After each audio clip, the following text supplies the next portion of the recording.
So, what is this vaccine's history? Well, as I mentioned, we're celebrating 20 years of the first licensure of the four-valent, that's the original vaccine, Gardasil. And you can see with this timeline how the research advanced very quickly. We then had licensure of the vaccine for males in 2009. Then we had recommendations for males and females in 2011. Originally, the recommendation was just for females. 5 years later, the US was the first country to start vaccinating males as well as females. We then had the expanded vaccine, which is Gardasil 9 in 2015, licensure up to age 45 in 2018, and then recently in 2020, the indication for the prevention of oropharyngeal cancer was provided pending the completion of trials that are currently ongoing, which I am hopeful we will have those data by the end of this year. But what that means is we have the vaccine that is licensed and shown to be effective to prevent cervical cancer, vaginal cancer, vulvar cancer, anal cancer, and now with a provisional indication for the prevention of oropharyngeal cancer. In addition, the vaccine is licensed to prevent genital warts. So how long does this vaccine work, and does it really have long-term duration?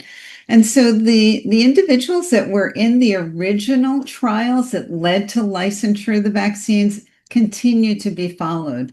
And these are individuals, both males and females, who are in the four-valent, the original Gardasil vaccine, as well as Gardasil 9, the 9-valent vaccine. And you can see here, there have been very robust, strong antibody titers that remain years and years after initial vaccination with no breakthrough infection and no breakthrough disease. And this is very important, especially for the cancers that occur in men that occur at older ages. We're confident that with the 2 doses or 3 doses received, that there will be long-term protection against infection and the cancers that those infections cause.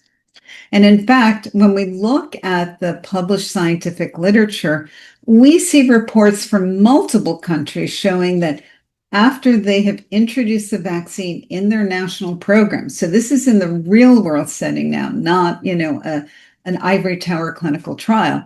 You can see here the number of reports from numerous countries, different world regions, showing a reduction in the infection prevalence, a reduction in genital warts, a reduction in the precancer of the cervix or cervical dysplasia, and most exciting, a reduction in cervical cancer, which is ultimately our goal with, or was the original goal with cervical cancer prevention. And of course, this is one of my favorite slides, which clearly shows in the country of Sweden that has both vaccination and cervical cancer screening and treatment, that if you look at the pink line, these are girls who were vaccinated young. There is almost no cervical cancer happening in this country. This is what we can expect to see in the United States if we can get screening and treatment and vaccination disseminated as broadly to all women as needed. And in fact, in the US, for those who did receive vaccine, we are starting to see in those younger women a significant reduction in invasive cervical cancer. So I know it can work here. We just have to be diligent about spreading the word of what people can do to prevent these cancers. So not only does it does the vaccine prevent the initial infection, but for people who've already had disease, they can still benefit from the vaccine. And that's why our recommendations in the US are to vaccinate regardless of past history up to age 45 if they haven't received vaccine.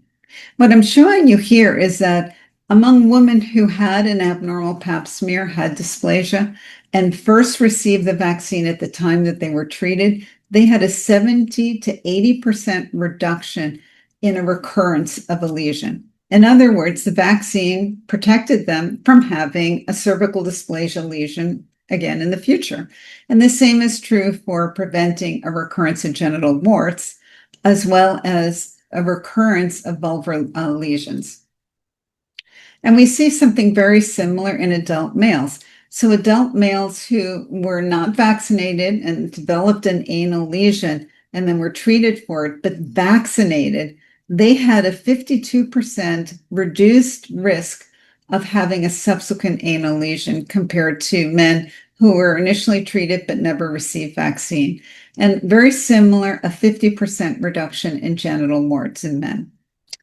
Not only that, we are seeing in real world settings in the United States, a significant reduction in invasive anal cancer among those adolescents who did receive vaccine. And not only that, but we are also seeing a reduction in oral HPV among both males and females.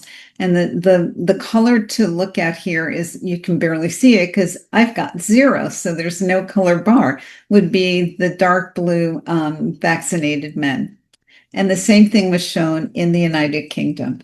So we've got really good evidence that we will be preventing anal, cervical, vulvar, vaginal, and oral HPV among people who've been vaccinated.